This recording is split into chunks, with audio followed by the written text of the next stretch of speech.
Welcome, friends. James Corbett here, CorbettReport.com, with your Propaganda Watch for the week of September 15th, 2018. And do you ever go back and look at some of that old-timey war propaganda of yesteryear and think to yourself, these cartoon illustrations, these caricatures of the enemy, the evil, lurking boogeyman enemy, lurking behind every corner and under every bed and in the bathroom, apparently, is so transparently ridiculous and obvious that no one could have really fallen for this, surely. I mean, how stupid would you have to have been to believe these stupid, ridiculous caricatures? Oh, wait.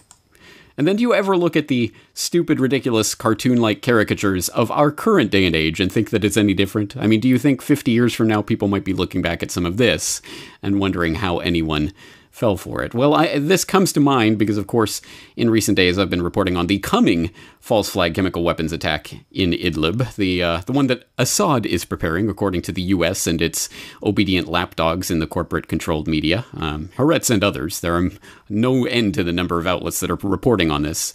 Trust us, guys, we know weeks, perhaps months in advance. We have a crystal ball and we know that this is being prepared and at some point it's going to be used. And don't ask us how we know specifically. Don't drill too far down into any of the details. Well, I think you can use your imagination how they know there's going to be some sort of chemical weapons incident in Idlib, just as they say there was in Douma and East Ghouta and other places over the last several years.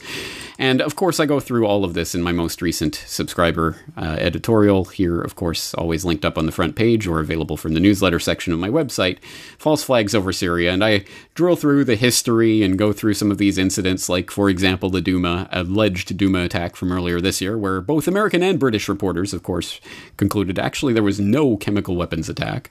Or there was a an early 2013 claim that the Syrian government was using sarin when actually the UN Human Rights Commissioner, Carla Del Ponte, said, no, actually it was the rebel forces using it, not the Syrian government. But of course, the claim that it was the Syrian government got all the attention. The counter narrative, oh, actually, no, it was the rebels, didn't seem to get so much pull from the establishment corporate lapdog press for some reason. Or the August 21st, 2013 East Ghouta attack, which even MIT came out with a report in 2014 saying, well, actually the munitions came from rebel-held areas of East Ghouta, not government-held areas, as was alleged by the US and its allies. So that's odd. Or, I mean, there are any number of details like this that you can drill down to in all of these different allegations, but when we do so, when we follow all these rabbit holes and go through all the details, it in some way misses the fundamental point, a much more fundamental point than going through and showing, well, actually, no, that was the rebels. Oh, actually, no, that was fake. It never happened at all. Actually, no, that was the rebels. Oh, you miss the fundamental question, which is, why? Why would Assad use chemical weapons in this, especially in these types of situations, in this type of warfare, where you have rebel-held areas in close geographical proximity to the government-held areas, where with these types of weapons that disperse, you can't really control in which way they're dispersed. You could be inflicting damage on your own side by simply deploying them, let alone, I mean, the fundamental point, which Moon of Alabama makes in this recent post, Syria, U.S. reveals underpants plan for indefinite occupation. The fundamental point, chemical warfare is ineffective. That is why everyone agreed to ban it. There is a universal ban on chemical warfare because, well, actually, it turns out it's not really useful in any sort of military way, so we can afford to ban it. I mean, nuclear weapons aren't banned because, well, they're actually really effective in warfare, so let's not ban them. Let's ban chemical warfare because, again, we can all agree it's not really that useful. That's the fundamental underlying point. So why would Assad use it, knowing that A, it's ineffective, B, it's uncontrollable, unpredictable, it's going to probably turn back against you as much as it's going to inflict damage on the other side. The damage that it does inflict is going to be incredibly isolated and localized, as opposed to if you just wanted to get rid of people, if you just wanted to kill willy-nilly and wantonly, you could just drop good old normal munitions and kill many more people much more quickly and efficiently.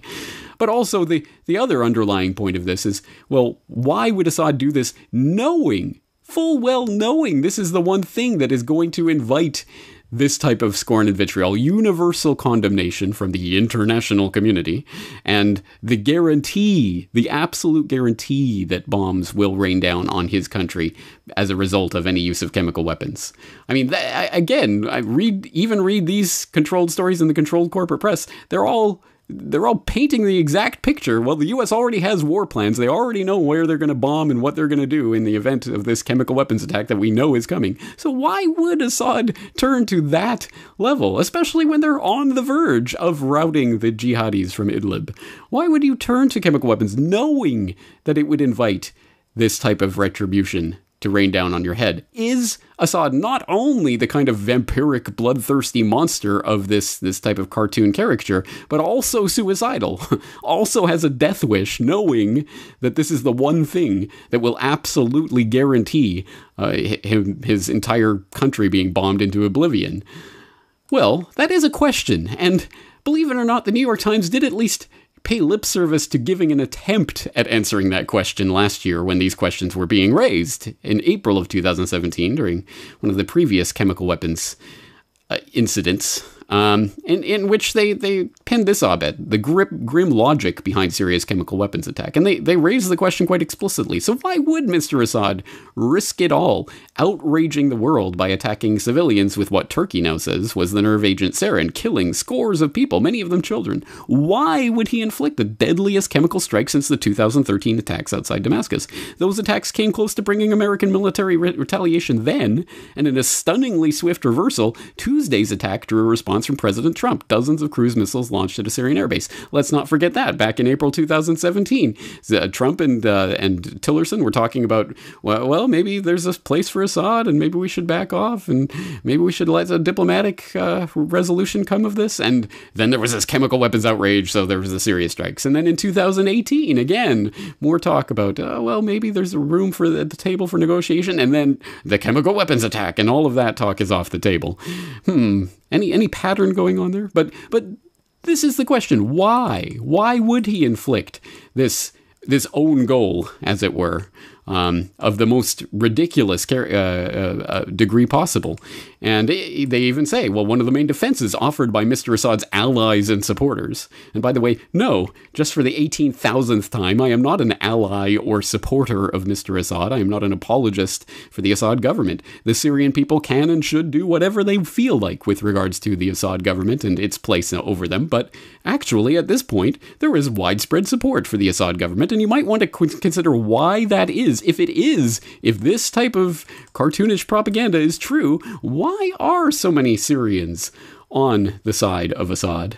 And just another question, maybe, to raise in all of these whys, but they do provide something of an answer here. And they talk about Dr. Monzer Khalil, Idlib province's health director, said such extreme tactics aimed to demonstrate the government's impunity and to demoralize its foes. It makes us feel that we are defeated, said Dr. Khalil, whose gums bled after he was exposed to scores of chemical victims on Tuesday. The international community will stay gazing at what's happening and observing the explosive barrels falling and rockets bombing the civilians in the hospitals and the civil defense and killing children and medical staff without doing anything. Militarily, there's no need, but it spreads the message. You are at our mercy. Don't ask for international law. You see, it doesn't protect even a child.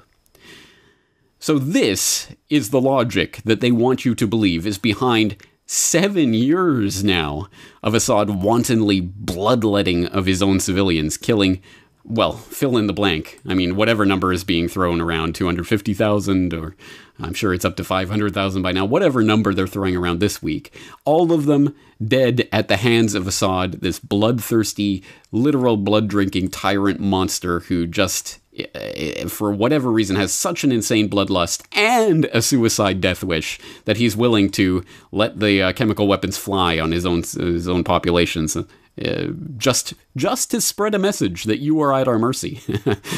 Because apparently killing people and whatever else he's doing, at least according to the narrative, isn't enough. It has to be with chemical weapons specifically. Again, this is the sum total of the New York Times attempt at trying to tell you why Assad is such a suicidal maniac. So, I just put the question out there. Is that really convincing? Is that really the logic of the situation here? Or could it be that a chemical weapons attack is being planned for Idlib, or at least staged, to be shown on the TVs as having taken place in Idlib for a different reason altogether? And what could that reason be? Why do you think that they're going after Assad in this particular way? I mean, it's just, I don't know. If only the New York Times could write an explainer saying what the actual imperatives are in Syria and why they're actually doing all of this. I don't know. Oh, I guess it's just a mystery that will never be answered. Right, guys? Anyway. Well, that's your thought for the week on this Propaganda Watch. Just asking that interesting question. Why? Why? The question that they never wanted you to ask before, and they don't seem to want you to ask these days. That's going to do it for today. James Corbett, CorbettReport.com.